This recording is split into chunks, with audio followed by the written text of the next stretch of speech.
యెషయా గ్రంథము 63వ అధ్యాయము.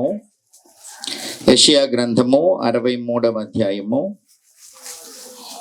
9వ వచనం 7వ వచనం నుండి చదువుదాం. యెహోవా మనకు చేసిన వాటన్నింటిని బట్టి యెహోవా కృపాతిశయమును యెహోవా స్తోత్రములను గానము చేతును. తన వాత్సల్యమును బట్టియు కృపా బాహుల్యమును బట్టియు ఇశ్రాయేలు యొక్క వంశస్థులకు ఆయన చూపిన మహాకనికరమును నేను ప్రకటన చేసేదను. వారు నా జనులనియు అబద్ధములాడనేరని పిల్లలనియు అనుకుని ఆయన వారికి రక్షకుడాయను. వారి యావత్ బాధలో ఆయన బాధ నొందెను. ఆయన సన్నిధి దూత వారిని రక్షించెను. ప్రేమ చేతను తాలిమి చేతను వారిని విమోచించెను. పూర్వదినములన్నింటను ఆయన వారిని ఎత్తుకొనుచు మోసుకొనుచు వచ్చెను. నా ప్రియ దేవుని పిల్లరా, వార్షికోత్సవం అనంటే ఒక సంవత్సరం గడిచిన తరువాత ఉత్సవం చేసుకోవడం. ఉత్సవం చేసుకోవడం అంటే జనరల్గా బయట చూస్తే మనకు ఉత్సవంలో తినడం తాగడం ఎగరడం ఉంటుంది, అంతే కదా. వారు తినుటకును త్రాగుటకును కూర్చుండి ఆడుటకు లెగిసిరి అని ఉత్సవాలు జరిగేటప్పుడు జనరల్గా జరిగే పని అది. కానీ మనమెందుకు దేవుణ్ణి ఉత్సహించి సంతోషించాలి అని అంటే ఆయన నామాన్ని గొప్ప చేయటానికే మనం కూడుకోవాలి.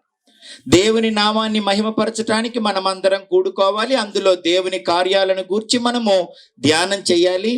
దేవుని యొక్క మహాకనికరాన్ని వాత్సల్యాన్ని గుర్తు చేసుకొని ప్రభువును మనము స్తుతించాలి. 100వ కీర్తన కూడా అదే చెబుతుంది కదా, సమస్త దేశములారా యెహోవాకు ఉత్సాహధ్వని చేయుడి, సంతోషముతో ఆయన సన్నిధికి రండి, ఉత్సాహగానము చేయుచు ఆయన ఆవరణములలో ప్రవేశించండి అని చెప్తున్నాడు. చూడండి 100వ కీర్తన, సమస్త దేశములారా యెహోవాకు ఉత్సాహధ్వని చేయుడి, సంతోషంతో యెహోవాను సేవించండి, ఉత్సాహగానం చేయుచు ఆయన సన్నిధికి రండి.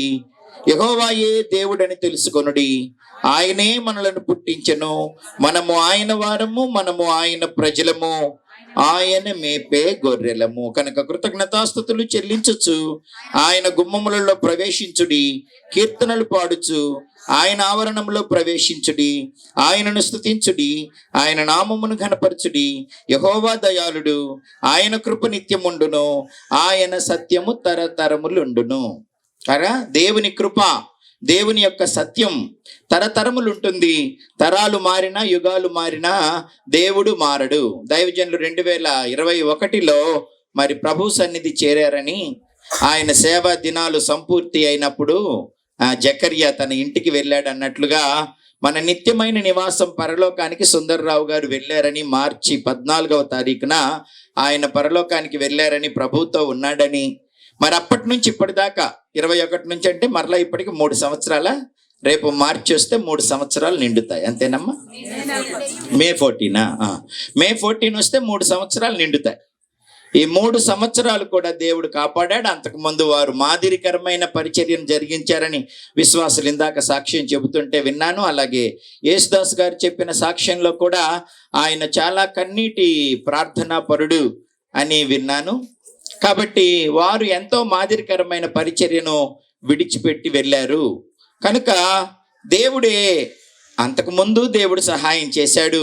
ఆయన మరణించిన తర్వాత కూడా దేవుడే ఈ పరిచర్యను కొనసాగిస్తున్నాడు. మరలా ఎవరో ఒక ఆవిడ వచ్చి చెప్పారు, బాబు అని పిలుస్తున్నారు. ఎందుకంటే అయ్యగారు ఉన్నప్పుడు ఈయన బాబు అయి ఉంటాడు కదా, అందుకని ఆ కారణం చేత అందరూ బాబు బాబు అని పిలుస్తున్నారు.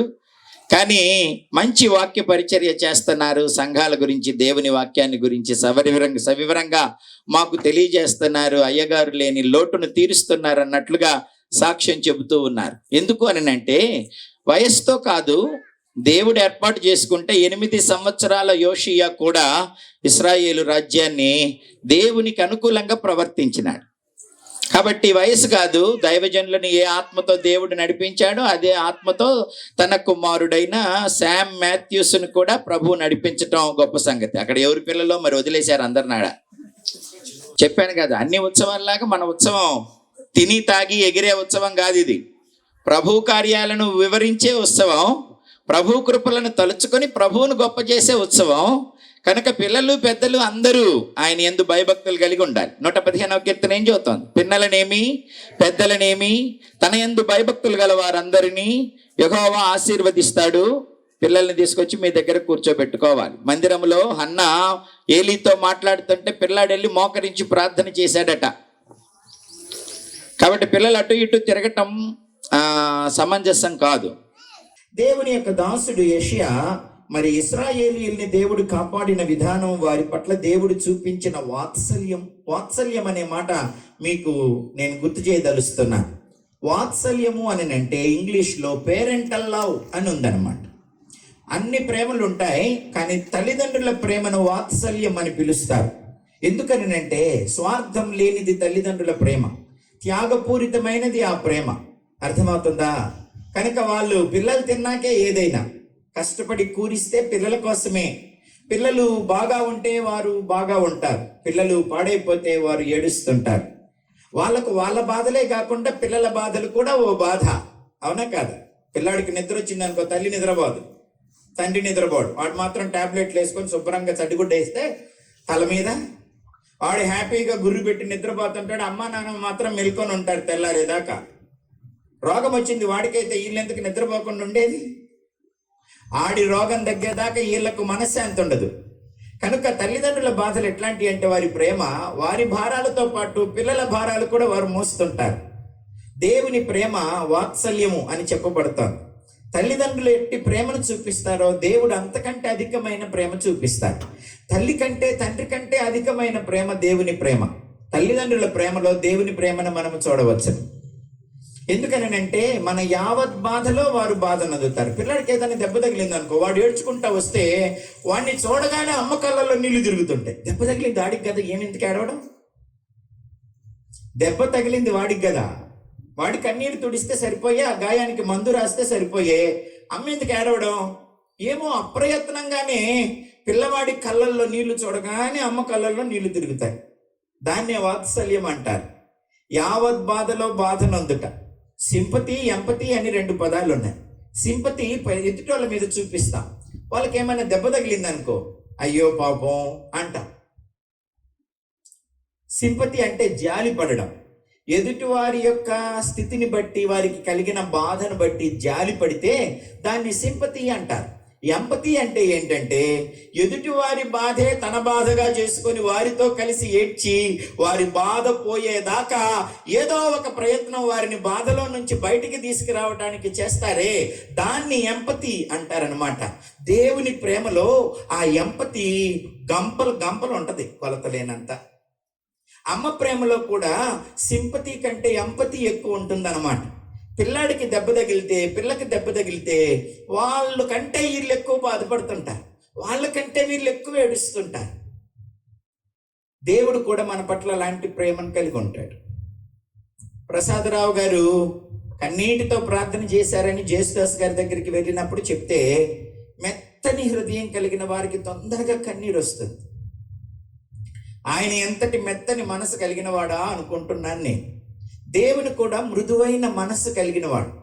కఠిన మనసు అంటే దేవునికి ఇష్టం లేదు. కొంతమంది అసలు ఎదుటి వాళ్ళకి దెబ్బ తగిలిన అసలు జాలి కూడా పడరు. కొన్నిసార్లు బాగా జరిగిందిలే అట్టాగా ఉండాలి, తిట్టా కుదిరిందా, తిమ్మిరి అణిగిందా, ఇట్టాగే జరగాలి అంటారు. కొంతమంది అయ్యో పాపం అంటారు. కొంతమంది ఆ దెబ్బేదో తనకే తగిలినట్టు ఫీల్ అవుతారు.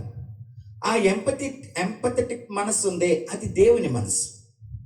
మెత్తని మనసు, దైవ మనసు ఎవరికి ఉంటుందో వారు ఎంపథెటిక్ గా ఫీల్ అవుతారు ఎదుటి వారి విషయంలో కూడా. దాన్ని కనికరము లేదా కటాక్షము అని చెప్పబడింది. కాబట్టి దేవుడు మన మీద చూపించే ప్రేమ వాత్సల్యము. It is parental love. Parental love is empathetic గా ఉంటుంది. అర్థమవుతుందా? మన యావత్ బాధలో ఆయన బాధ నొందుతాడు. తన సన్నిధి దూత మనల్ని కాపాడుతుంది. గత సంవత్సరం అంతా ఈ పరిచర్యనే కాదు, దైవజనుల కుటుంబాన్నే కాదు, విశ్వాసులనే కాదు, ఇక్కడికి చేరిన మనందరినీ కూడాను దేవుడు కాపాడుతూ వచ్చాడు.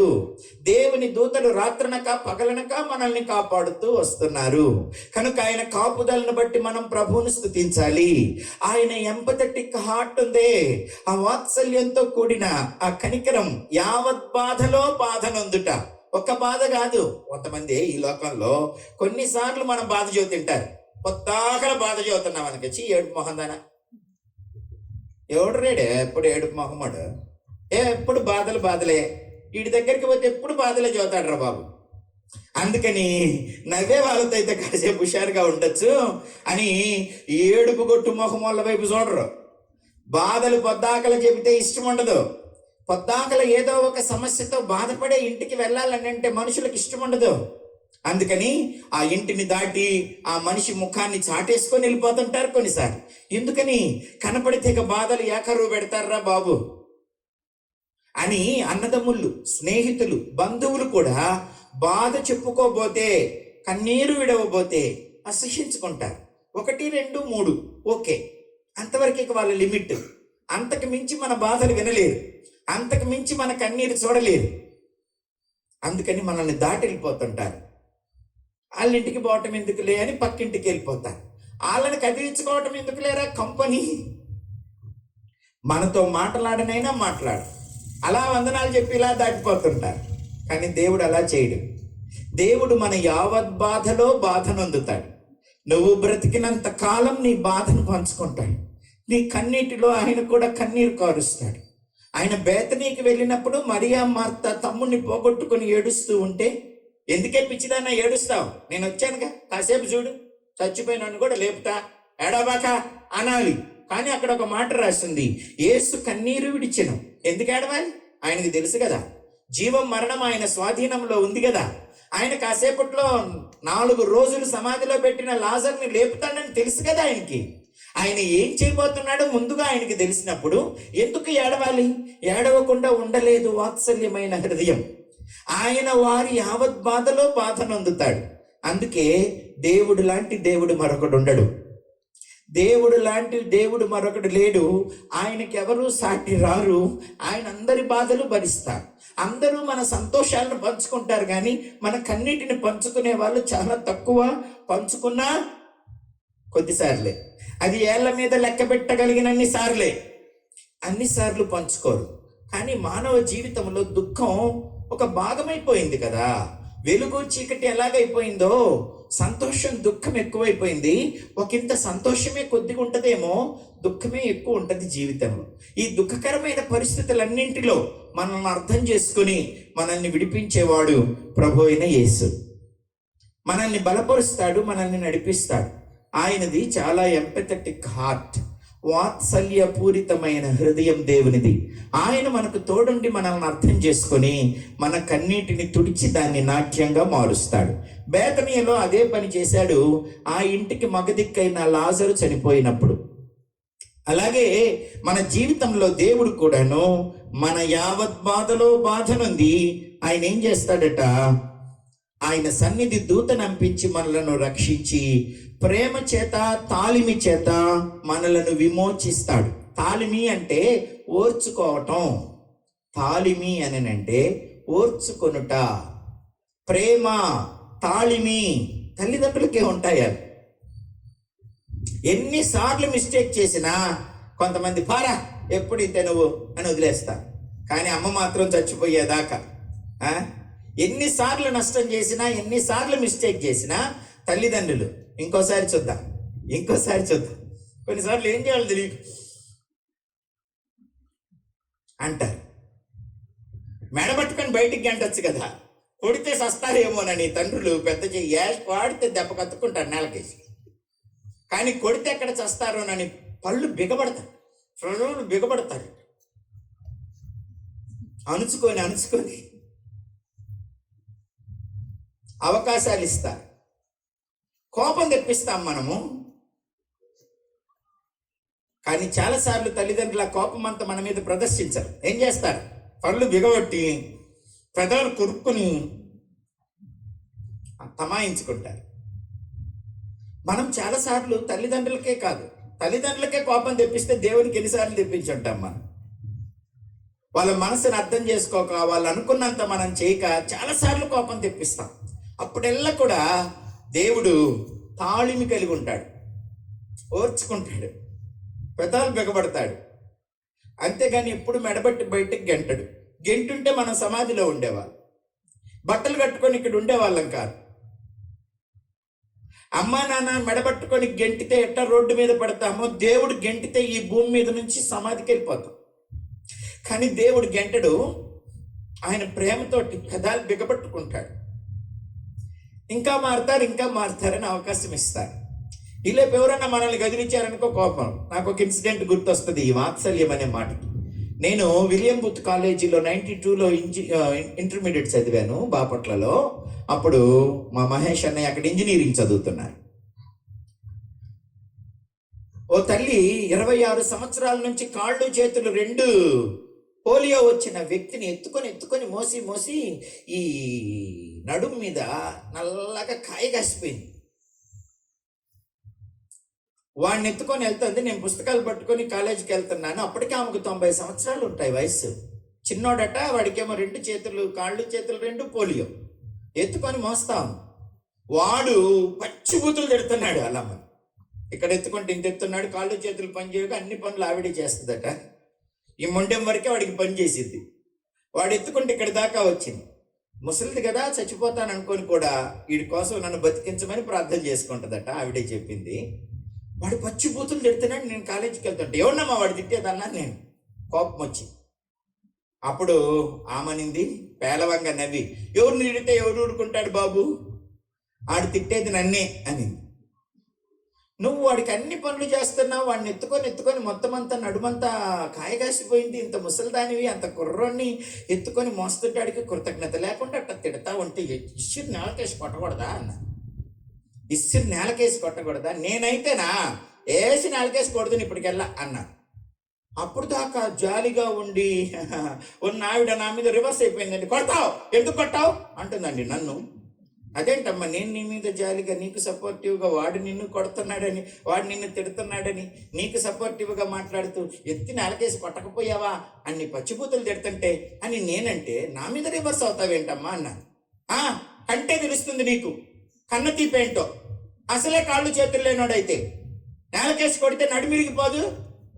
జాలిదయ లేకుండా మాట్లాడతా. తిడితే నాకేమన్నా తూట్లు పడతాయా? కొడతాడు అని అంటుందండి. ఇంకా దగ్గరుంటే నన్ను కొట్టిద్దేమో అనుకున్నాను నేను.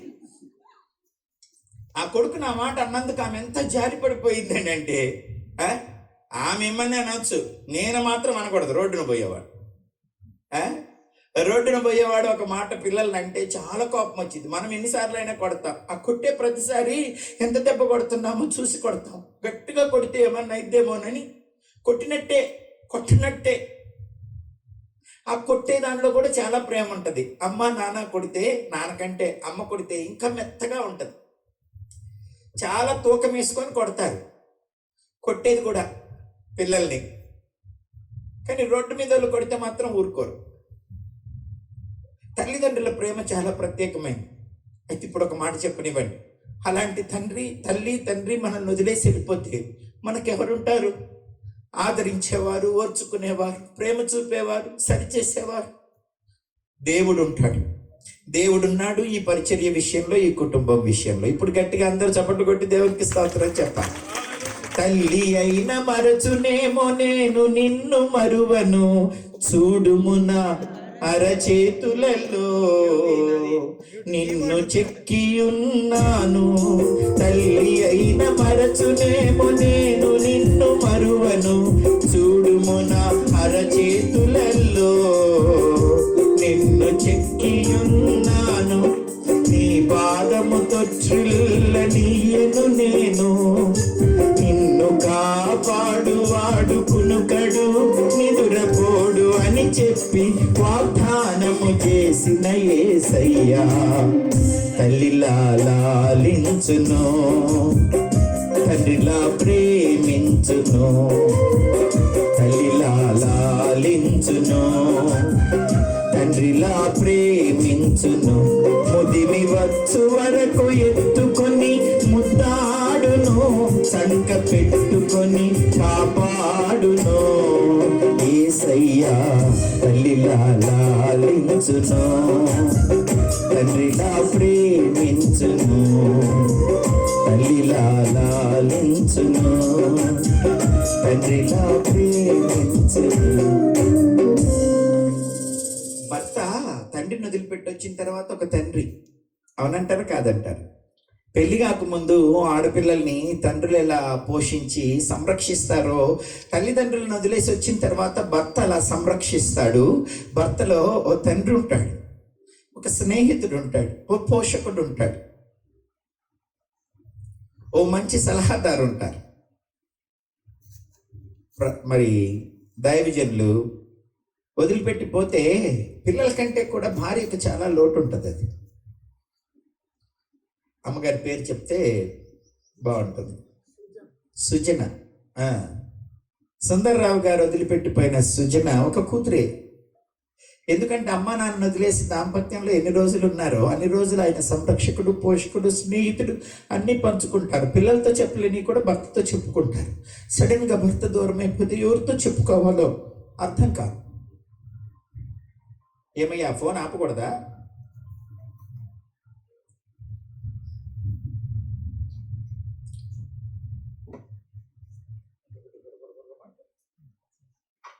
వినయ్, ఇప్పుడు చూడండి, మీరు పిన్ డ్రాప్ సైలెంట్గా వింటుంటే ఎంత బాగుందో. అటు ఇటు తిరుగుతుంటే డిస్టర్బెన్స్. దేవుని వాక్యం మీద మీరు శ్రద్ధను ఉంచలేరు. నేను చేసింది మంచి పనేనా? అందరు నన్ను బొగిడి చప్పట్లు కొట్టండి. మరి నన్ను ఇప్పుడు ఎవరు తిరగద్దు. అక్కడొకడు బుడ్డోడు ఉన్నాడు, పెద్దవాళ్ళకి ముచ్చట్లు చదువుతున్నాడు వాడు ఆడ కూర్చొని. వాళ్ళిద్దరికి ముచ్చట్లు చదువుతున్నాడు వాడు. వినండి వాక్యం. సుందర్రావు గారు వదిలిపెట్టిపోయిన సుజన గారు ఒక పాపే. ఆయనకు ఆమె భార్యతో పాటు ఒక కూతురు కూడా. కూతుర్ని ఎలా ప్రేమించి పోషిస్తాడో, సుజన గారిని తల్లిదండ్రులను వదిలేసి వచ్చినప్పుడు పోషిస్తానని చెప్పి వారి దాంపత్యంలో అన్ని రోజులు పోషించాడు. పిల్లలందరూ పడుకున్నాక భార్య భర్త చాలా విషయాలు మాట్లాడుకుంటారు, చాలా భయాలు పంచుకుంటారు, చాలా బాధలు పంచుకుంటారు, చాలా అవమానాలు పంచుకుంటారు. అలా పంచుకునే ఒక భర్త సడన్గా వెళ్ళిపోతే అది చాలా లోటు. అది ఎవరు తీర్చలేరు. అట్లా పిల్లలకి తండ్రి లేని లోటు చాలా పెద్దది. కానీ all men are mortal, God only immortal. Man's help is temporary, but God's help is permanent. కాబట్టి మనుష్యులందరూ మర్త్యులే అంటే ఆల్ మెన్ విల్ డై. అందరూ కూడా మరణిస్తారు, దేవుడు మరణించడు. అందరి సహాయం, తల్లిదండ్రుల దగ్గర నుంచి స్నేహితుల వరకు, బంధువుల వరకు అందరి సహాయము తాత్కాలికమే. దేవుని సహాయము మాత్రమే శాశ్వతం. మానవుల సహాయము సంకుచితము, దేవుని సహాయము సంపూర్ణము. అర్థమవుతుందా? Man's help is temporary and incomplete, but God's help is complete and permanent. దేవుడు మరణించడు కనుక, ఆయన మర్త్యుడు కాడు గనక ఆయన చేసే సహాయము సంపూర్ణంగా ఉంటుంది, సదాకాలం ఉంటుంది. కనుక సుందర్రావు గారు విడిచిపెట్టిపోయిన ఈ పరిచర్యను ప్రభువే సహాయకుడై, తండ్రి అయి నడిపిస్తున్నాడు. ఆయన సహాయము నిత్యం ఉంటుంది, ఆయన ప్రేమ తరతరములుంటుంది. ఆయన మనల్ని విడిచిపెట్టడు. మన యావత్ బాధలో ఆయన బాధను అందుతాడు. మానవులం కదూ, కొన్నిసార్లు మన ప్రవర్తన ద్వారా, మన నిర్ణయాల ద్వారా దేవునికి కోపం తెప్పిస్తాం. అట్లాగే దేవుడు కూడా తోసేయుడు. ఆయన కూడా పళ్ళు బిగబొట్టుకుంటాడు, పిడికిలు బిగబట్టుకుంటాడు, కోపాన్ని అంచుకుంటాడు. కొడితే నా పిల్లలు చస్తారని కొట్టడు. ఆయన ప్రేమ గలవాడు, ఆయన వాత్సల్యం గలవాడు. తల్లి తండ్రి చూపు ప్రేమ కంటే అనేక రెట్లు కొలవలేనంత దేవుడు మనల్ని ప్రేమిస్తాడు. కనుక ఇక్కడ ఉన్న భర్తలు పోగొట్టుకున్న భార్యలకి నేను చెబుతున్నాను, అమ్మగారితో పాటు దేవుడు మీకు తండ్రిగా ఉన్నాడు. ఆయన ప్రేమ మారదు. తండ్రిని పోగొట్టుకున్న పిల్లలకు చెబుతున్నాను, దేవుడు మనకు నిత్యుడగు తండ్రి. 9వ అధ్యాయం యెషయా గ్రంథం 6వ అధ్యాయం మీ అందరికీ తెలుసు. మొన్న క్రిస్మస్ సీజన్ అంతా చదివాము ఆ మాట.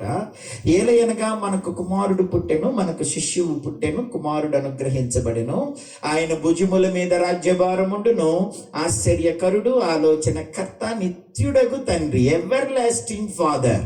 ఈ భూమి మీద ఎవరు ఎవర్ లాస్టింగ్ ఫాదర్స్ ఉండరు. వాళ్ళందరూ టెంపరీ ఫాదర్లే. దేవుడు మాత్రమే ఎవర్ లాస్టింగ్ ఫాదర్. ఆయన ఎప్పుడూ మనకుంటాడు. అందుకని నాన్న అమ్మ కొన్నిసార్లు మనం చెప్తేనే అర్థం చేసుకోగలరు కదా. చెప్పురా చెప్పకపోతే నాకెట్ట తెలిసిద్ది? అట్ట ఊరికి ఏడుస్తావు, చెప్పు, ఏదో ఒకటి చేస్తా అంటారు. అమ్మా నాన్న కూడా చెప్పకుండా ఏడుస్తా మారం చేస్తుంటే ఆ కన్నీరు ఆపాలని చెప్పకపోతే ఎట్ట తెలిసిద్దిరా, చెప్పు అంటారు. కానీ నువ్వు చెప్పకుండానే తెలుసుకుంటాడు దేవుడు. అందుకని అమ్మకంటే నాన్నకంటే గాడ్ ఈజ్ సో బెస్ట్. ఆయన నీ హృదయ మడతల్లో దాగి ఉన్న ప్రతి ఆలోచన తెలుసుకోగలడు. మా నోటికి మాట రాకముందే ఆయనకి అన్నీ తెలిసిపోతాయి కదా. కాబట్టి ఆ ఎవర్ లాస్టింగ్ ఫాదర్ ఉన్నారని మీరు ధైర్యంగా ఉండాలి. ఆయన ఎప్పుడూ ఉంటాడు. ఆయన అందరినీ ప్రేమిస్తాడు, అందరినీ కాపాడుతాడు. కనుక ఈ కుటుంబంతో పాటు సంఘంలో అయ్యగారిని ఆత్మీయ తండ్రిగా పోగొట్టుకున్న ప్రతి విశ్వాసికి చెబుతున్నాను, దేవుడు మీకు నిత్యము తోడై ఉంటాడు. ఆయన పేరే ఇమ్మానుయేలు కదా, ఆయన పేరే ఇమ్మానుయేలు. ఆయన ఎప్పుడు మనకు తోడై ఉంటాడు. ఈ లోకపు శారీరక తల్లిదండ్రుల కంటే కూడా దేవుడు ఆత్మ కలిగిన వాడు, హృదయ నిర్మాణకుడు, హృదయమును పరిశోధించు దేవుడు. కనుక ఆయనకు మన తలంపులన్నీ తెలుసు, ఆయన మన బాధలన్నీ తెలుసు, ఆయనకు మన కన్నీరంతా తెలుసు, ఆయనకు మన భవిష్యత్ అంతా తెలుసు. ఆయన మీతో ఉన్నాడు అని మీ దుఃఖాన్ని, మీ నిరాదరణను, మీ లోటును పూడ్చడానికి ఉన్నాడు, మీరు ధైర్యంగా ఉండండి అని మిమ్మల్ని ఆదరిస్తున్నాను, ఓదారుస్తున్నాను, ధైర్యం చెబుతున్నాను. ఎవరిని పోగొట్టుకున్నా బాధపడకండి, ఎందుకంటే ఎవరు ఎల్లకాలం ఉండరు కాబట్టి. ఎవ్వరూ ఎల్లకాలం ఉండరు. మనుష్యులు ఒరిగిపోతున్న గోడ లాంటి వారు, పడిపోతున్న కంచె లాంటి వారు అని దేవుని వాక్యం తెలియజేస్తాం. కాబట్టి పడిపోయే కంచె మీద ఆనుకుంటే తొందరగా పడిపోతే దాని పొలాలు మనం గుచ్చుకోవచ్చు కూడా. ఊరికిపోతున్న గోడ మీద ఆనుకున్నావు అనుకోండి, అది పడిపోతే దాని రాళ్ళు నీకు గుచ్చుకోవచ్చు. అందుకే యెషయా గ్రంథం 23వ అధ్యాయం 26వ అధ్యాయం 3వ వచనం అనుకుంటాను, ఎవని మనస్సు యెహోవా మీద ఆనుకునునో వాడు పూర్ణ శాంతి గలవాడవుతాడు. ఎందుకనగా అతడు నీ యందు విశ్వాసముంచి ఉన్నాడు. ఎవని మనస్సు నీ మీద ఆనుకొనునో వాణ్ణి నీవు పూర్ణ శాంతి గలవానిగా కాపాడుదువు. ఏలయనగా అతడు నీ యందు విశ్వాసముంచి ఉన్నాడు. దేవుని యందు విశ్వాసం ఉంచితే, అంటే విశ్వాసంలో 2 విషయాలు ఉన్నాయి. విధేయత విశ్వాసంలో అంతర్లీనమై ఉంది. దేవుని మాటకు మనం విధేయత చూపిస్తూ ఉంటే, దేవుని మీద మనం ఆనుకుంటే, దేవుడు మనల్ని పూర్ణ శాంతి గలవారిగా చేస్తాడు. అంతకంటే దేవుడు మనల్ని దీవిస్తాడు. దేవుని కాపుదల ఎలా ఉంటుందో మోషే ద్వితీయోపదేశకాండంలో ఇశ్రాయేలీలతో చెప్పాడు. 32వ అధ్యాయము, ద్వితీయోపదేశకాండం 32వ అధ్యాయం. ఈ వార్షికోత్సవ సందర్భాన గతించిన సంవత్సరమే గాని, సుందర్రావు గారు పరిచర్యను విడిచిపోయినప్పటి నుంచే గాని, అమ్మగారిని కానీ, బిడ్డలను కానీ, ఆత్మీయులైన మిమ్ములను కానీ ఎలా ప్రభు కాపాడుతూ వచ్చాడో, ఇశ్రాయేలీలను కాపాడిన విధానాన్ని గురించి మనం తెలుసుకుంటే అర్థమవుతుంది. అందుకని ద్వితీయోపదేశకాండము 32వ అధ్యాయము 7వ వచనం నుంచి చదువుదామా. ఆయనే నిన్ను పుట్టించి స్థాపించెను, పూర్వ దినములను జ్ఞాపకం చేసుకొనుము, తరతరముల సంవత్సరములను తలంచుకొనుము. నీ తండ్రిని అడుగుము, అతడు నీకు తెలుపును, నీ పెద్దలను అడుగుము, వారు నీతో చెప్పుదురు. మహోన్నతుడు జనులకు వారి స్వాస్థ్యములను విభాగింపినప్పుడు, నరజాతులను ప్రత్యేకించినప్పుడు, ఇశ్రాయేలీయుల లెక్కను బట్టి ప్రజలకు సరిహద్దులను నియమించెను. యెహోవా వంతు ఆయన జనమే, ఆయన స్వాస్థ్య భాగము యాకోబే. అరణ్య ప్రదేశంలోను, భీకర ధ్వని గల పాడైన ఎడారిలోను వాని కనుగొని ఆవరించి పరామర్శించి తన కనుపాపను వలె వారిని కాపాడెను. పక్షిరాజు తన గూడు రేపి తన పిల్లలపైని అల్లాడుచు రెక్కలు చాపుకొని వాటిని పట్టుకొని తన రెక్కల మీద వాటిని మోయునట్లు యెహోవా వానిని నడిపించెను. ఎంత గొప్ప కార్యాలు చేశాడు! ఎలా నడిపించాడు? ఆయన మనలను తల్లి గర్భములో స్థాపించాడు, పెంచి పెద్ద చేశాడు, బయటికి తీశాడు, పోషించాడు, గొప్ప చేశాడు, ఇళ్ళు ఇచ్చాడు, భూములు ఇచ్చాడు, అవయవాలు ఇచ్చాడు, ఆరోగ్యం ఇచ్చాడు, అందచందాలు ఇచ్చాడు, అయిన వారిని ఇచ్చాడు, ఆస్తిపాస్తులను ఇచ్చాడు, ఎవరికి తగ్గట్టు వారికి. ఎవరిని దేవుడు వదిలిపెట్టడం? కొద్దిగా ఇచ్చినోడిని దేవుడే వదిలిపెట్టాడు, ఎక్కువ ఇచ్చినోడిని దేవుడు వదిలిపెట్టాడు. ఉన్నోడైనా లేనోడైనా అందరికీ ఇచ్చింది దేవుడే గనక అందరినీ దేవుడే కాపాడుతాడు.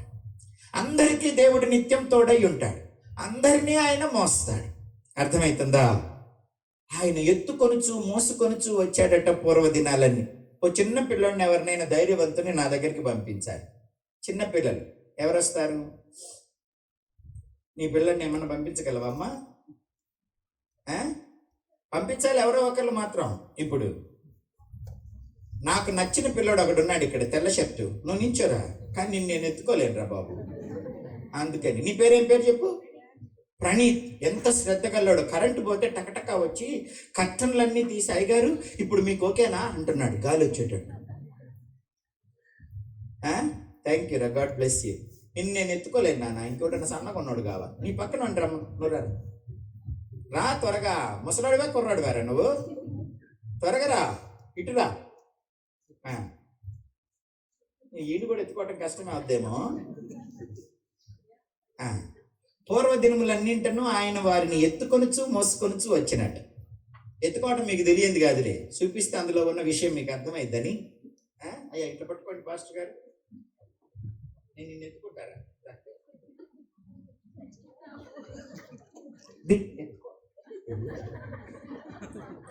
దీన్ని ఎత్తుకోవటం అంటారు కదా. ఎత్తుకున్నప్పుడు ఏం జరుగుతుందో జ్యోత, ఎత్తుకోవటం మీకు తెలియదని కాదు, ఎత్తుకున్న విషయంలో ఉన్న విషయం చెప్తా. మీకు ఎత్తుకుంటే సగం బరువు వాడే మోసుకుంటాడు. నా పొట్ట చుట్టూ కాలేసి గట్టిగా పట్టుకున్నాడా, నా వెనక భుజం మీద చెయ్యేశాడా, సగం బరువు 50% వీడే మోసుకుంటాడు, 50% నేను మోసేది. ఇది కొంచెం ఈజీనే, ఎత్తుకోవటం కొంచెం కష్టమే. ఇట్టు ఎత్తుకుంటే కాసేపటికి నా శక్తి అంతా పోయి గసబుట్టింది ఇప్పుడు నాకు కదా. కానీ వీడు నడవలేనప్పుడు పిల్లల్ని మనం ఏం చేస్తామంటే ఎత్తుకుంటాం. అప్పుడు సగం బరువు వాడు మోసుకుంటాడు, సగం బరువు మనం మోస్తాము. వాడి బరువు వాడు మోసుకొని నడవలేనప్పుడు ఏం చేస్తామంటే మనం ఎత్తుకుంటాం. కొన్ని పరిస్థితులు వస్తాయి, కొంచెం దిగు. వీడికి పూర్తిగా శక్తి అయిపోయింది, అసలు నిలబడలేడు, వాడి బరువు వాడు మోయలేడు. అప్పుడు ఏం చేస్తామంటే మనం వాడిని మోస్తాం, ఇట్లా కానీ భుజం మీద కానీ వేసుకొని మోస్తాం. ఇప్పుడు నా చెయ్యి వదిలిపెట్టు, వెనక తల కిందకి పడేసేసి పూర్తిగా పడిపోరా. నువ్వు యాక్షన్ చేయడం తెలియదురా నీకు, వదిలేరా తల, ఫ్రీగా పడిపో.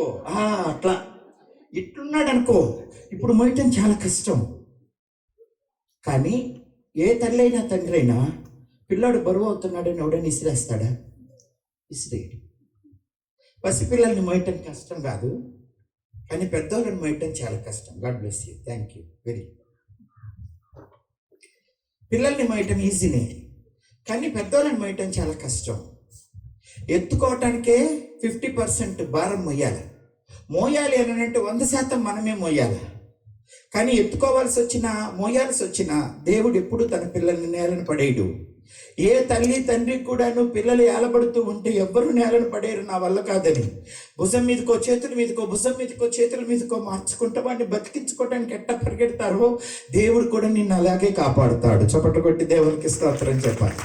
పూర్వదినములన్నింటినూ ఆయన వారిని ఎత్తుకొనుచు మోసుకొనుచు వచ్చాడు. నీ భారాలు నువ్వే మోయగలిగినా, నీ భారాలు నువ్వు మొయ్యలేకపోయినా, అన్ని భారాలు ఆయనే మోస్తాడు, సగమైనా పూర్తిగైనా. కానీ నిన్నెప్పుడు ఆయన వదిలిపెట్టడు. అట్లాంటి దేవుడు మనకున్నాడు కనుక మర్చిపోకూడదు. భీకర ధ్వనిగల పాడైపోయిన ఎడారిలో ఆయన వారిని కనుగొంటాడు.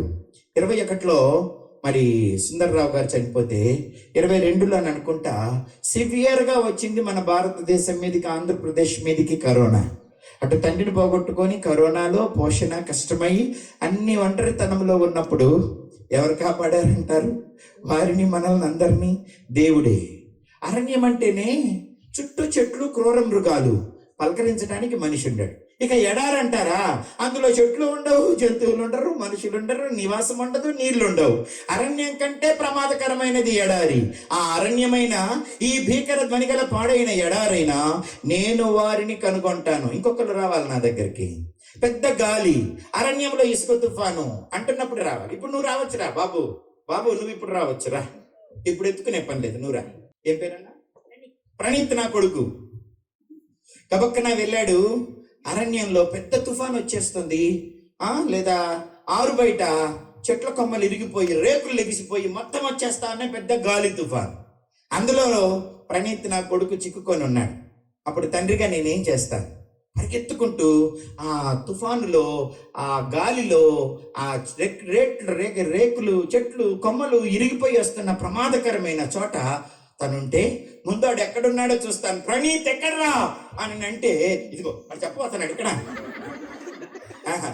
ప్రణీత్ ఎక్కడరా అనగానే ఇక్కడ నానా అన్నాడు అనుకోండి, ముందేం చేస్తాను, పరిగెత్తుకుంటూ వెళ్తాను, వాడు ఎక్కడున్నాడో చూస్తాను, వాడిని ఆవరిస్తాను. ఇట్లాగా ఆవరించడం అంటే ఏంటి, మొత్తం కౌగిలించేసుకోవటం, కప్పేసేయటం, ర్యాపింగ్ అనమాట. ఎందుకని, ఆ చెట్టు తగలకూడదు, ఆ రేకు తగలకూడదు, ఆ దుమ్ము నా కొడుకు కళ్ళల్లోకి పోకూడదు, ఆ చెత్తవాడి నోట్లోకి చెవుల్లోకి పోకూడదు. కాబట్టి వెంటనే ముఖాన్ని ఇట్లా పెట్టుకొని ఆవరించేస్తాను. ఆ తర్వాత గాలి ఏ పక్కకు వస్తుంటే ఆ పక్కకు నా వీపు పెడతాను, వాడికి తగలకూడదు. కాబట్టి ఆ కొమ్మలో రేకులో ఏవో నాకే తగులుతాయి, వాడిని ఆవరించాను కనుక. ఈ లోపు గాలి సద్దుమణిగిందనుకో, మొట్టమొదటి చేసే పని ఏంటో తెలుసా, నేను వచ్చేలోపు నీకేమన్నా తగిలినాయిరా అని అడుగుతాను. వాడే తగలలేదు అంటున్నాడు. అమ్మ వీడు బాగా సరిపోతాడు. వాడికి ఏమన్నా తగిలినాయా నాన్న అని అంటే, తగలలేదని చెప్తే సంతోషం. ఎక్కడైనా తగిలిందంటే ఏం చేస్తాను, ఇంటికి తీసుకెళ్ళి మందు రాస్తాను, కట్టు కడతాను. ఆయన భీకర ధ్వని గల పాడైపోయిన ఎడారిలో, అరణ్యంలో కూడా వారిని కనుగొంటాడు, ఆవరిస్తాడు, పరామర్శిస్తాడు అంటూ ఇంకొక మాట అన్నాడు, కనుగుడ్డును కనురెప్ప కాపాడినట్టు కాపాడుతాడట. Thank you Praneeth, God bless you. కనుగుడ్డును కనురెప్ప కాపాడినట్టు కాపాడుతాడు. ఎందుకనంటే కనురెప్ప పని ఏమిటి, మన శరీరంలో చాలా అవయవాలు ఉన్నాయి, ఒక్కొక్కటి రెండు పనులు చేస్తుంది కదా. ముక్కు వాసన చూస్తుంది, గాలి పీలుస్తుంది. కనుగుడ్డు కనురెప్ప మాత్రం ఓంటి కంటిని ప్రొటెక్ట్ చేయటం తప్ప వేరే పని లేదు దానికి. అమ్మా నాన్న కూడా కాపాడలేనంతగా కనుగుడ్డును కనురెప్ప కాపాడుతుంది. కనురెప్ప ఉంది కనుగుడ్డును కాపాడటం కొరకే, దాన్ని మాయిశ్చరైజ్ చేయడం కొరకు. దుమ్ము ధూళి బ్యాక్టీరియా పడితే దాన్ని అంతా శుభ్రం చేసి చంపి పక్కకి నెట్టి పుసుల రూపంలో తీసుకురావటానికి, దాన్ని జాగ్రత్తగా కాపాడి నిమిషానికి ఒకసారి, నిమిషానికి అనేక సార్లు కొట్టి మన కను దృష్టి చక్కగా ఉండటానికి కన్నును కాపాడే పనే కనురెప్ప పని. దేవుడు అంటున్నాడు, కనుగుడ్డుకు కనురెప్ప ఎలా కాపుదలనిస్తుందో నేను మిమ్మల్ని అలా కాపాడా, అందుకే మీరు అంత ఇలాగున్నారు. నేను ఇప్పుడు అలాగే ఉంటా, నాకు వేరే పని లేదు. మరి మనకు భార్య, పిల్లలు, సంపాదన, బాధ్యతలు ఉంటాయి. దేవునికి ఏముంది, భార్య లేరు, వేరే వ్యాపకాలు, పని లేదు. నిన్ను కాపాడటమే, నిన్ను విమోచించటమే, నిన్ను స్వస్థపరచటమే, నిన్ను పోషించటమే దేవుని పని. నిన్ను తప్ప ఆయన మరి దేనిని చూడడు, నీ కొరకే ఆయన ఉన్నాడు. ఎంతున్నాడు అని అంటే కనుగుడ్డును కనురెప్ప కాపాడినట్టు. కొన్నిసార్లు భర్త ఉన్న పోషణ, సంరక్షణ లేకుండా వదిలేస్తారు, భార్య ఉన్నా వదిలేసి వెళ్ళిపోతుంది, పిల్లలున్నా పట్టించుకోరు, అన్నదమ్ములున్నా ముఖం చూడరు. అటప్పుడు ఎవరు బాధపడకూడదు. ఎందుకనంటే నిన్నే కాపాడేవాడు ఒకడు ఉన్నాడు, ఆయన సర్వశక్తి కలిగిన దేవుడు. నీ కొరకే ఆయన ఉన్నాడు, నీకంటే ఆయనకి ఎవరు ఎక్కువ లేరు. ఆయన ఎప్పుడు నిన్ను కాపాడుతుంటాడు. కొన్నిసార్లు నమ్మిన వారు, చాలా దగ్గరోళ్ళు, మనం చాలా మేలు చేసి పోషించిన వాళ్ళు సడన్ గా మనల్ని వదిలేసి వెళ్ళిపోతారు. స్వార్థంతోనో మరణంతోనో ఏది జరిగినా కూడా దేవుడు నీకు తోడుంటాడు. ఆయన ఎప్పుడు నిన్ను వదిలిపెట్టి వెళ్ళిపోడు, నిన్ను నిత్యము ఆయనే నడిపిస్తాడు. ఇంకొక పోలిక కూడా చెప్పబడింది. అదేమిటనంటే, పక్షిరాజు తన గూడు రేపుద్దట. ద్వితీయోపదేశకాండము 32వ అధ్యాయము 11వ వచనం. పక్షిరాజు తన గూడు రేపి తన పిల్లలపైన అల్లాడుచు రెక్కలు చాపుకొని వాటిని పట్టుకొని తన రెక్కల మీద వాటిని మోయునట్లు యెహోవా వానిని నడిపించాను. పక్షిరాజు అంటే మీకు తెలుసు ఎందుకు దానికి ఆ పేరు వచ్చింది. ఎన్నో రకాల పక్షులు ఉన్నాయి, కానీ వాటన్నిటిలోకెల్లా పక్షిరాజు ఏం చేస్తుందంటే బలమైనది, ఎత్తుకి ఎగురుతుంది. మామూలుగా సుడిగాలి, పెనుగాలి, తుఫానులు, ఉరుములు, మెరుపులు వచ్చినప్పుడు మిగతా పక్షులన్నీ వాటి గూళ్ళల్లో ముడుక్కుంటాయి. చలికి, గాలికి, వర్షానికి తడిచిపోతూ ఆ చెట్ల తొర్రల్లో, ఆకుల మాటున, గూళ్ళల్లో, ఇళ్ళ సందుల్లో గడగడ వణికిపోతూ ఉంటాయి. పక్షిరాజు ఒక్కటే కారు మబ్బులను దాటి, ఉరుములను దాటి, మెరుపులను దాటి, చీకటిని దాటి పైకి ఎగురుద్ది. అందుకే అది పక్షిరాజు అయింది. దాని గూడు కూడా ఎక్కడ పెట్టిద్దో మీకు తెలుసా?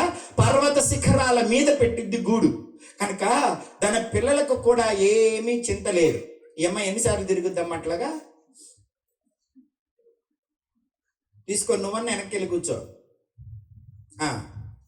చూడండి, ఇటు పక్షిరాజు ఉన్నత శిఖరం మీద గూడు పెట్టి మెత్తగా పరుపేసి పిల్లల్ని లోపల పెట్టి అది వేటాడడం కూడా చాలా చక్కగా వేటాడుద్ది. ఎంత దూరంలో ఉన్నా సర్రనొచ్చి ఫ్రెష్ ఐటమ్ పట్టుకెళ్ళి ముక్కలు ముక్కలు చేసి అటు నోట్లో పెట్టి ఎప్పటికప్పుడు ఫ్రెష్ ఫుడ్ పెట్టిద్ది, లైవ్ ఫుడ్ పెట్టిద్ది. వేటాడడంలో నేర్పరి, ఎగరడంలో నేర్పరి, ఎంత ఎత్తైనా ఎగురుతుంది, సురక్షితమైన స్థలంలో గూడు పెడుతుంది. కనుక వాటి పిల్లలకి వేటగాడి భయం లేదు, తర్వాత భోజనం భయం లేదు, ఏ భయం లేకుండా ఉంటాయి. కానీ ఒక రోజట అది సడన్ గా వచ్చి గూట్లో ఉన్న పిల్లలన్నింటినీ బయటికి నెట్టేసేసి గూడంతా పీకేసేసి ముక్కుతో పొడిచి కాళ్ళతో తంతటంట పిల్లలు పర్వత శిఖరం మీద. అందుకని అప్పటిదాకా ముప్పు ఊట ఫ్రెష్ ఫుడ్ నోట్లో పెడతా మెత్తని పరుపేసి పైగా మంచు పడకుండా రెక్కల క్రింద వెట్టగా కాపాడుతున్న తల్లి ఒక్కసారి గూడు రేపి ముక్కుతో పొడిచి కాళ్ళతో దాన్ని ఇసిరిసిరేస్తుంటే కొండ మీద నుంచి అవి బిత్తరపోయి బెంబేలెత్తి, ఏమైందిరా మా అమ్మకి అని మెంటలు వచ్చిందా ఏంటి, ఒకసారి రాక్షసి అయిపోయింది మా అమ్మ, ఏంటి అన్నం పెట్టే ముక్కుతో మమ్మల్ని పొడుస్తుంది, రెక్కల కింద కాపాడాల్సింది ఏంటి మమ్మల్ని తన్నేసేస్తుంది, ఏమి ఉండటానికి నిలవ లేకుండా గూడును కూడా రేపేసేసింది, ఏం అమ్మకి మెంటలు వచ్చిందా అని అనుకొని అవి భయపడిపోతూ భయం కొద్దీ వాటి ప్రాణాన్ని అవి కాపాడుకోవటానికి అప్పుడు దాకా మూసుకున్న రెక్కలని చాచి కుయ్ కుయ్ కుయ్ కుయ్ అంట అమ్మ అమ్మ అమ్మ అమ్మ అంటే ఎగురుతుంటుంది. అమ్మకు మెంటలు రాలా. గూడు రేపడానికి, పొడవటానికి, తన్నటానికి, ఇసిరేయటానికి గల కారణం ఏమిటంటే వాటిని కూడా పక్షిరాజులాగా తయారు చేయటానికి నిర్ణయించుకుంది. అందుకే తన్ని బయటపడేయలేదు, కానీ ఆమె వెళ్ళిపోలేదు, కానీ పిల్లల పైన అల్లాడుతూ ఉంటుందట. అమ్మో నా పిల్లలు ఎంత అల్లాడిపోతున్నారు అని. అయినా కూడా తప్పదు మరి. గూట్లో పెట్టి అన్నం పెడుతుంటే అయ్యప్పుడు వేట నేర్చుకునేది, అయ్యప్పుడు రెక్కలు చాపి పక్షిరాజులాగా పైకెగిరేది, అవెప్పుడు పర్వతాల మీద వాటి గూళ్ళు కట్టుకునేది. పొద్దాకల గూడులో పెడితే మిగతా పక్షులన్నీ జీవితకాలం అంత ఇంతే ఉంటాయి. అది ముందు ఇంత ఉంటుంది, తర్వాత ఇంతలా అవుతుంది. మరి సరిపోదు ఒక గూడు. 10 మంది పిల్లలకి 10 గూళ్ళు కట్టాలంటే ఈ గూడు సరిపోదు. అందుకని ఈ గూడు చెదరగొట్టేస్తుంది. అంతేకాదు కూర్చుంటే కష్టమని ఎగరడానికి రెక్కలకు శక్తి కావాలి కదా, అందుకని ఇసిరి పడేసేస్తుంది. ఊరక నోట్లో పెడుతుంటే అవి ఎప్పుడు వేట నేర్చుకుంటాయి, అందుకని అన్నం పెట్టదు. ఇసిరి పడేసేస్తే అది కొత్తగా రెక్కలు చాపి ఎగరటం నేర్చుకుంటాయి. వాటికి శక్తి సరిపోయేదాకా గద్ద పైనుండి అల్లాడుతూ వాటిని చూస్తుంటదట. ఇక ఎక్కరలేక నొప్పులు వచ్చేసి ఇక సస్తే సత్యాంలే ఆమె వదిలేశాక ఇంకేం చేస్తాం, మన శక్తి లేదు, మనల్ని కాపాడే వాళ్ళు లేరు అని పడిపోతున్నప్పుడట పైన అల్లాడదట, కిందకు వచ్చి రెక్కలు బారుగా చాపి మొత్తాన్ని రెక్కల మీద వేసుకుంటుందట. రెక్కల మీద వేసుకొని మోస్తుంటుందట. ఎంత కష్టం అన్ని పిల్లల్ని మొయ్యాలంటే. అప్పుడు అనుకుంటాయంట, పోనీలే మెంటలు వచ్చిందేమో అనుకున్నా, మళ్ళా వచ్చి ఎట్టో కట్ట పట్టుకుందిలే పడిపోయే టయానికి అమ్మయ్య అని గస తీసుకొని కాస్త శక్తి తెచ్చుకునే లోపు పైకి తీసుకెళ్ళి మళ్ళీ విసిరేసేసిద్దట. మళ్ళీ దీనికి మెంటలు వచ్చింది అనుకుంటే అంటాయి.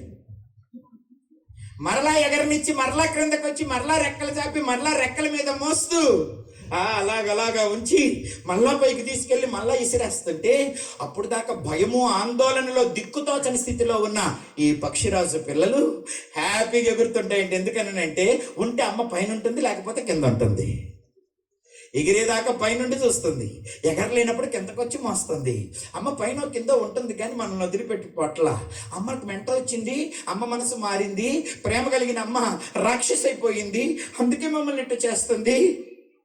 జాలి దయ లేకుండా అని అనుకునే పిల్లలు కాస్త లేదు, అమ్మకు భవిష్యత్తు ప్రణాళిక ఉంది, అమ్మ మమ్మల్ని బాగా ఎగిరించాలనుకుంటుంది, అమ్మ మాకు బలం ఇవ్వాలనుకుంటుంది, అందుకే మాకు ట్రైనింగ్ ఇస్తుంది, కాబట్టి హ్యాపీగా ట్రైన్ అవుదాం అనుకొని ట్రైన్ అవుతాయట.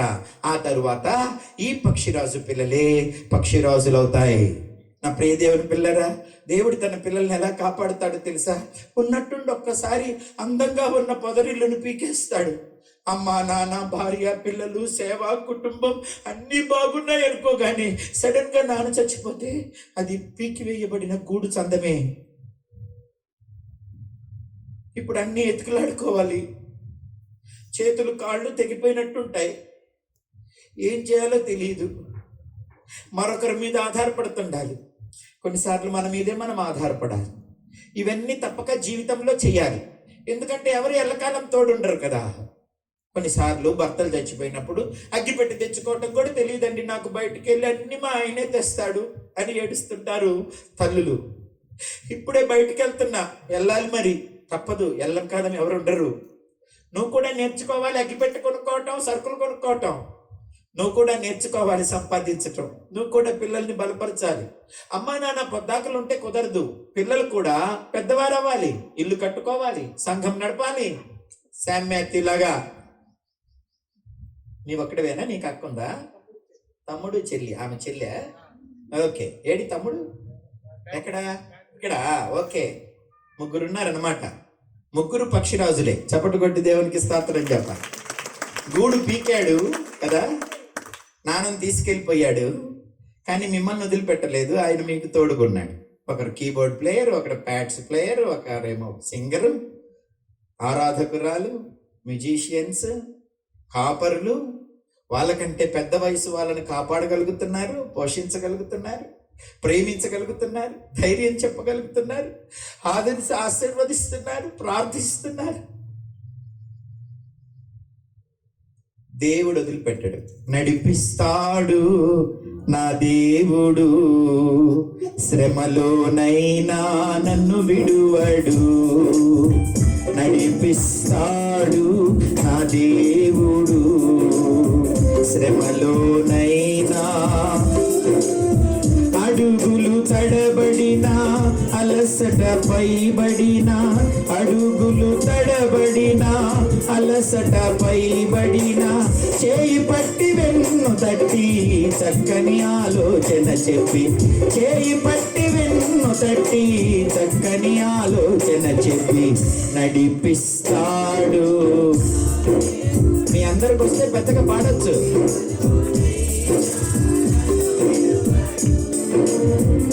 అంధకారమే దారి మూసిన, నిందలే నన్ను కృంగదీసిన.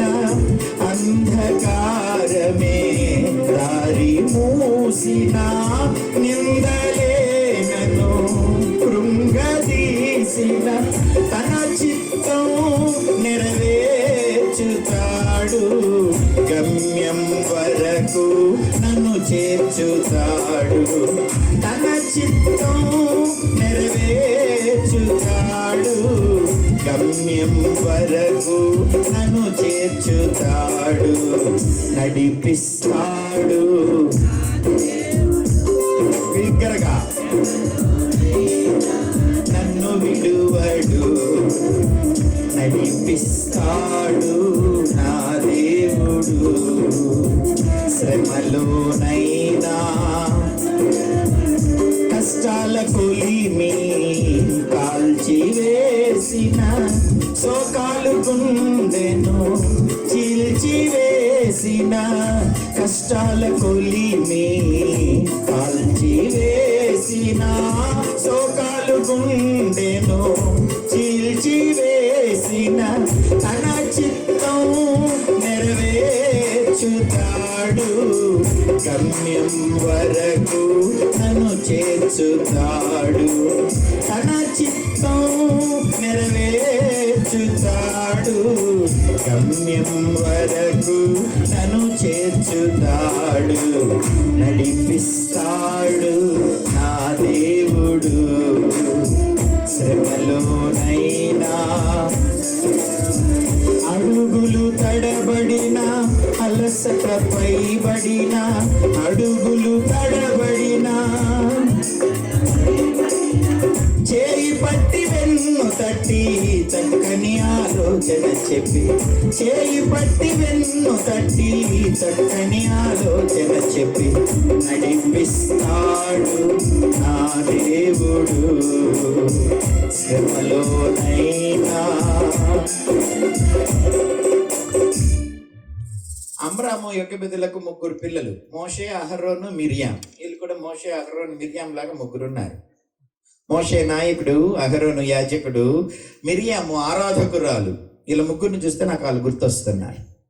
ఇశ్రాయేలు సైన్యాన్ని నడిపించడానికి దేవుడు మిమ్మల్ని బలపరుస్తాడు, మీకు తోడుంటాడు, మీకు పోషకుడై ఉంటాడు, కనుగుడ్డును కనురెప్ప కాపాడినట్లు కాపాడుతాడు, పక్షిరాజులాగా రెక్కల మీద మోస్తాడు. ఆయన మీ గూడును రేపాడు, కానీ మీరే గూడు కట్టేటట్టు దేవుడు చేస్తాడు. మీ గూడు కడతారు, అనేకుల గూడు కడతారు, అనేకులను పోషిస్తారు, పోషకులుగా చేస్తారు.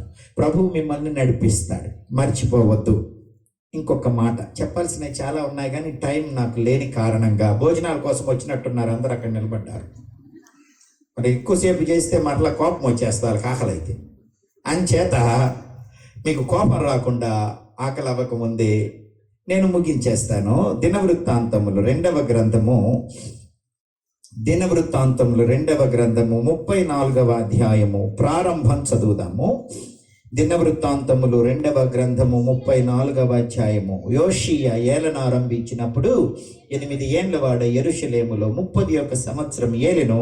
అతడు యెహోవా దృష్టికి నీతిని అనుసరించుచు కుడికైనను ఎడమకైనను తొలగకుండా తన పితరుడైన దావీదు చూపిన ప్రవర్తనకు సరిగా ప్రవర్తించెను. ఓకేనా? తన ఏలుబడి యందు 8వ సంవత్సరమున తాను ఇంకా బాలుడై ఉండగానే అతడు తన పితరుడైన దావీదు యొక్క దేవుని యొద్ద విచారించుటకు పూనుకునిన వాడై 12వ ఏట ఉన్నత స్థలములను, దేవతా స్తంభములను పడగొట్టి చెక్కిన విగ్రహములను, పోత విగ్రహములను తీసివేసి యూదా దేశమును యెరూషలేమును పవిత్రం చేయ ఆరంభించెను. అతడు ఇంకా చిన్నవాడే, 8 సంవత్సరాలు అప్పుడే ఉండగా దేవుడు అతన్ని రాజుగా చేశాడు. యోషియా అనే మాటకు అర్థం supported by Jehovah, healed by Jehovah అని అర్థం.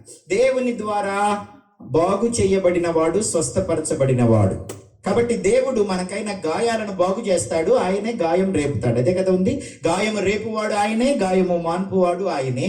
గాయం చేసేది మంచికే చేస్తాడు ఆయన గాయం, కనుక గాయాన్ని మాన్పుతాడు. తర్వాత సపోర్టెడ్ బై జెహోవా, దేవుడే బలపరుస్తాడు, దేవుడే మీకు సపోర్ట్ చేస్తాడు, దేవుడే నడిపిస్తాడు. అయితే తండ్రి నడిచిన మార్గంలో కుడి ఎడమలకు తొలగకుండా సరిగా ప్రవర్తించినట్లుగా ప్రవర్తిస్తూ ఉంటే ప్రభువు వేవేల జనములకు తల్లిగా తండ్రిగా వారిని చేస్తాడు, పరిచర్యను దీవిస్తాడు. బాబు నాకు ఫోన్ చేసినప్పుడు